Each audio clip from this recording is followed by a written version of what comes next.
a covert program conducted from 1956 to 1971, made to discredit and neutralize organizations deemed subversive to U.S. political stability.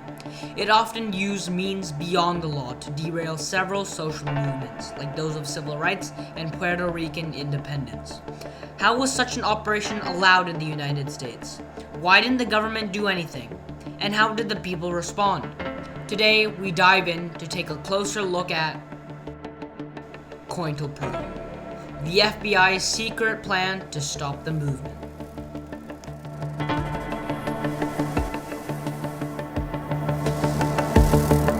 COINTELPRO, short for Counterintelligence Program, originally began in 1956 with the intent to increase factionalism, cause disruption, and win defections.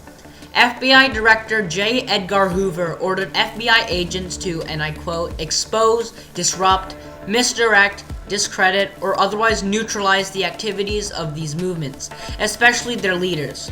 Tactics used against the CPUSA, which is short for Communist Party USA, were things such as anonymous phone calls and making of documents that were certain to break the party apart from the inside.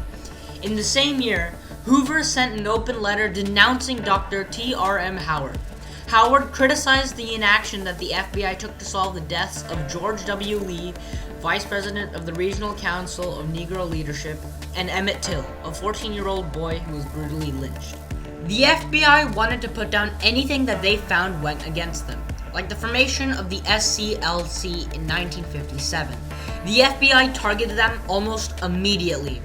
The institution created to protect the laws of the United States were targeting non-violent groups just because they supported their own ideals. And the key word there is non-violent. The people working at the FBI cared so much about their social status and power that they didn't care about what means it took to preserve it. Eventually, they focused on Martin Luther King Jr. himself. Hoover singled out King as a major target after the 1963 March on Washington for Jobs and Freedom.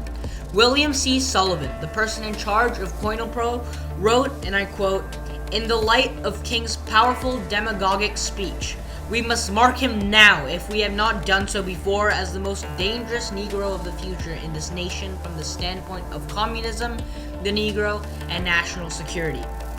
The FBI continued to track King by planting devices in his hotel rooms and his home, as they were now aware of his increased status as the most prominent leader of the civil rights movement. Hoover called King the most notorious liar in the United States as an attempt to demoralize him and undermine him. They had also sent at least one letter telling him to commit suicide. Even by 1969, the FBI's effort to expose King still went on, even though King had already been assassinated a year prior.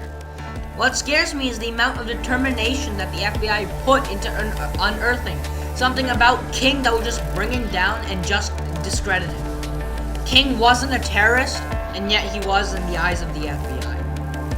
However, COINTELPRO targeted the Black Panther Party the most.